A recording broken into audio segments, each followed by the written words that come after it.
Ano nga ba ang dapat yung malaman tungkol sa home credit cash loan? Tara, alamin natin.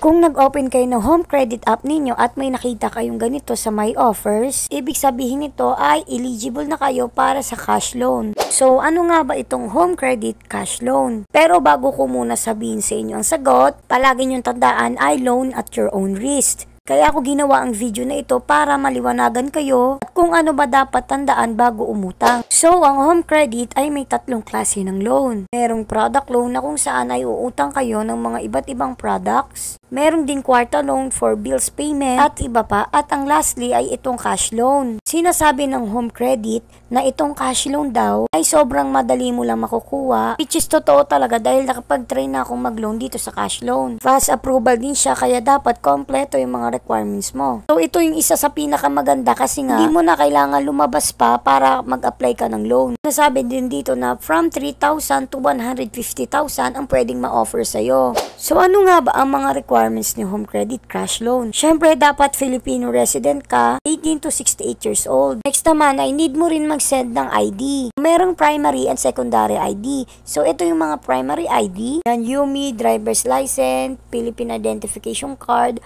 Postal ID, Voters ID, at PRC. Secondary ID naman is Postal ID, NBI clearance, barangay clearance, phone, water, at electricity bill. Pero ako, base sa experience ko, hindi kayo magbibigyan ng cash loan kung wala kayong product loan. Hindi ko sure pero doon nila titignan kung maganda yung performance nyo, kung karapat dapat ba kayo bigyan ng cash loan. Unang try ko kasi sa home credit is wala ako agad cash loan. So, paano nyo siya makiklaim? Merong dalawang way para i-claim nyo siya. Unang-una is bank transfer. Yan, dapat meron kayong mga available na bank na nakalista rito dahil doon nila isi-send yung pera. Pero kung hindi naman available sa inyo, ay pwede nyo siyang i-cash pick up. Meron lang silang 3 partner stores which is Cebuano Luwilier, USSC, at LBC. So, ayun lang yung dalawang way para maklaim nyo siya. Kung naghahanap kayo ng GCash sa choices, ay hindi po siya available. Tandaan nyo lang kapag nag-cash pick up kayo, dapat meron kayong dalang 1 valid ID, may valid address, at dapat dala nyo rin yung reference number ninyo. Kapag hindi nyo claim, within 7 days yung cash loan ninyo ay makakancel ito. Kaya dapat kunin nyo na siya agad. So, paano nyo siya babayaran? So, yan, pwedeng auto-debit, which is automatic nang kakaltasan yung pera ninyo sa card ninyo para hindi nyo ma-miss yung due date.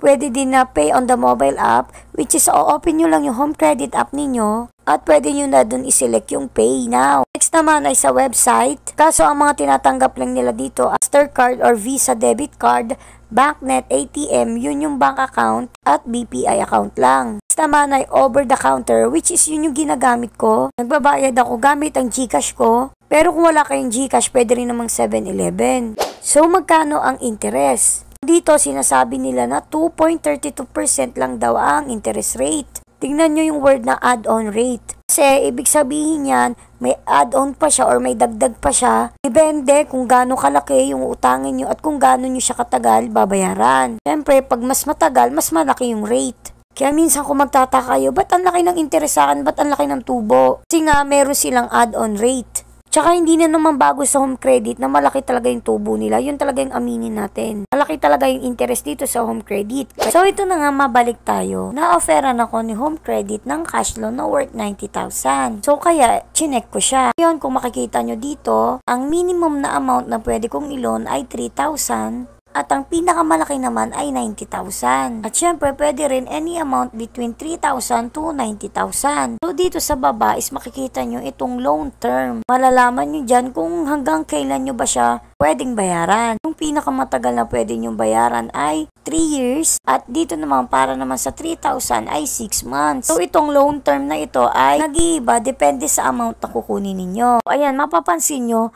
kapag pataas ng pataas yung loan amount ninyo, is mababawasan din yung loan term ninyo. Kung kanina sa 3,000 ay pwede kayong magbayad up to 6 months, ngayon hindi na. So yan, kapag sinagad ko yan na 90k, ang loan term ko na lang is 36 months or 3 years. Tapos ayan, scroll lang tayo, makikita nyo itong borrower protection. So ito ay insurance siya. So kung mababasa nyo is nakalagay is get your family protected up to 50,000. So tingnan natin kung ano yung mga sakop sa insurance nila.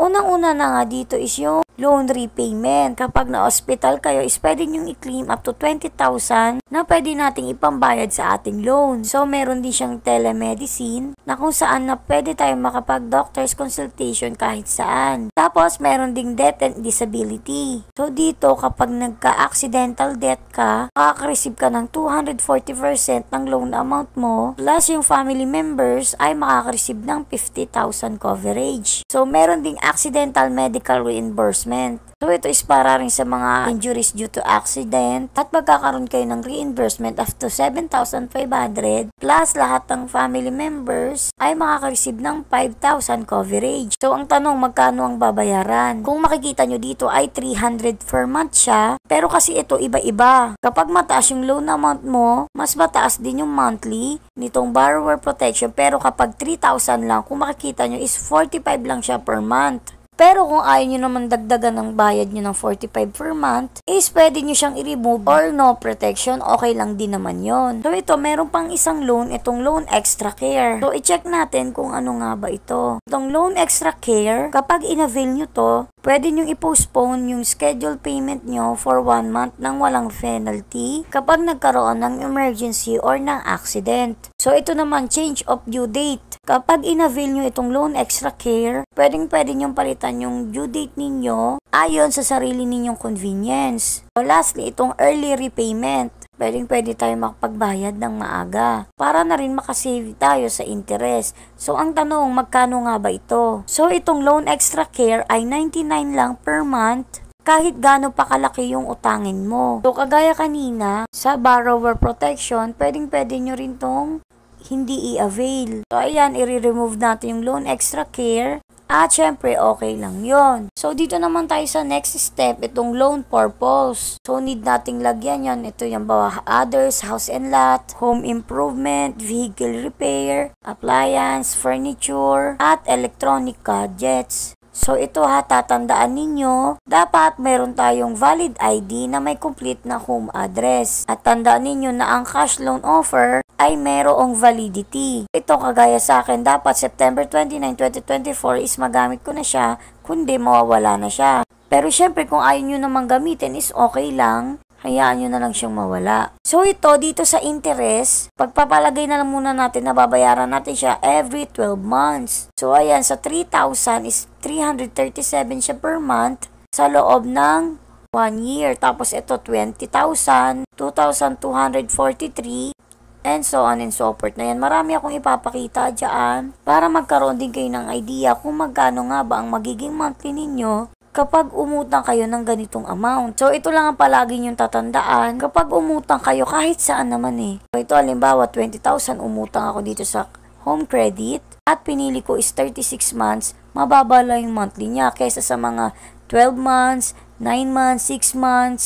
Huwag kayo maging masaya doon. Kasi kapag kwinenta nyo yan, sobrang taas ng interest. The longer you pay, the much higher the interest is. Pero syempre kung hindi nyo naman kaya bayaran agad-agad is okay lang din naman. Kaso yun nga lang, kapag mas matagal nyo siyang babayaran, magiging mababa nga yung monthly nga ninyo. Pero kapag tinotal nyo lahat yan is sobrang laki ng interest. Which is hindi na rin naman bago sa home credit kasi nga ang taas nila mag-interest. Pero ang sigurado ko lang na kapag umutang kayo dito sa home credit cash loan at kumpleto naman yung requirements ninyo, meron kayong ATM, ay makukuha nyo rin agad-agad yung pera ninyo. Kasi nga ako nakadalawang try na ako dito, lower amount lang, minimum amount lang, pero yun nga pagka-apply ko is nakuha ko rin siya agad, which is good lalo na kung may emergency talaga or kapag need nyo na yung pera. Pero yun nga, syempre, palagi nang sinasabi ko, loan at your own risk. Huwag na umutang kung hindi naman talaga kailangan. Para sa huli, hindi rin kayo mahirapan. Kaya yun nga, no? Sana may natutunan kayo sa panonood na ito. Thank you for watching.